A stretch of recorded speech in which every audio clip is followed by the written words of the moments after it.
Ito daw ang isa sa pinakamalaking ebidensya, pinakamabigat na ebidensya laban kay Bongo. Kasi ang sinabi niya dito sa interview na ito, lahat daw ng programa ni Duterte ay kanyang susuportahan. Kasi ang sinabi daw ni Digong noon, kahit manganib pa ang kanyang kalayaan, sa mga susunod na taon ay gagawin niya ang gusto niya. At isa nga doon sa sinasabing susuportahan nitong si Bongo, ay yun pong programa ni Duterte sa war on drugs. Yan. Napaka-resourceful na itong mga kababayan natin.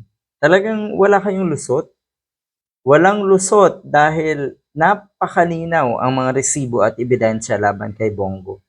At huwag niyong maliitin ang ICC. Ito daw ay diversionary tactics na naman ng Malacanang. Natural, isisisi niyo sa nasa Malacanang. Kaya madalas kong sabihin na, taas pala ng tingin niyo sa nasa Malacanang kasi kaya niyang influensyahan ang ICC. O, di ba? Kasi yung sinasabi niyo pinakidnap ni PBBM ang poon ninyo at kung ano-ano pa. So talagang mataas ang tingin niyo sa nasa Malacanang. Susuportahan daw niya ang mga programa ni Duterte katulad nga ng war on drugs. Tapos ngayon, todo deny na po etong si Bongo. Wala daw siyang involvement sa Duterte's drug war. Ayan. Ay kung hindi siguro nagkabistuhan etong mga ito, ay hanggang ngayon, ayan. At wala pa rin mangyayari. Hindi pa rin haharap sa hustisya etong mga ito. Buti na lang talaga, may mga kumilos na grupo para sampahan ng kasos unang-una si Duterte at eto nga mga co-perpetrators na ito kasama si Bato de la Rosa.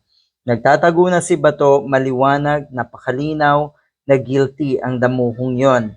At ang balita nga, etong si Bongo daw ay magtatago na rin. Posibleng magtago na rin daw etong si Bongo.